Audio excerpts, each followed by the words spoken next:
Now to a story from KPRC2 investigates. Local activists are calling out what they say is corruption at City Hall. Minority business owners are calling for an outside investigation into contracts. They also are raising concerns about just how deep these issues go in the wake of a former city director's federal corruption conviction.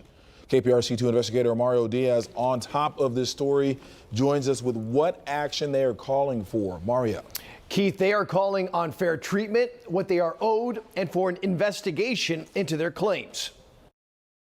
This is wrong, what's happening. Councilmember Michael Kubosh standing with approximately 24 individuals on the steps of City Hall, many sporting a clear message across their chest: end corruption in Houston. This is a problem. This is a widespread problem. The news conference focused on complaints by minority business owners. Being a minority, woman, or small business certified business in this city places you in shark-infested waters. China Gregg, who owns a roofing business, claims many minority business owners are being treated unfairly by prime general contractors. And the results, according to Gregg, as well as others, is that they are not being paid what they are owed. And one business owner says this is happening because they know we do not have the power to fight back. But they are now. Gregg says she has one case pending in federal court. My case is breach of contract. Kubosh isn't waiting to render judgment.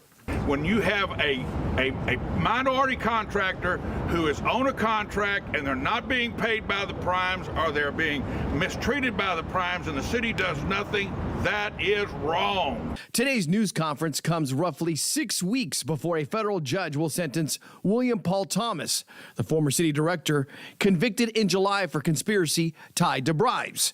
Thomas worked closely alongside of Mayor Turner as well as other city officials. I'm accusing those who worked with William Paul Thomas for years. Quanell X says today is just another example of what many have claimed has been part of the Turner administration for some time. We're here to address the culture of corruption, the pay-to-play scheme that's been put in place. There's a serious problem here. It needs to be dealt with. Now, we did reach out to Mayor Turner's office for comment. They told us they are aware of one specific case, adding the city is actively reviewing this matter. Mario Diaz, KPRC2 investigates.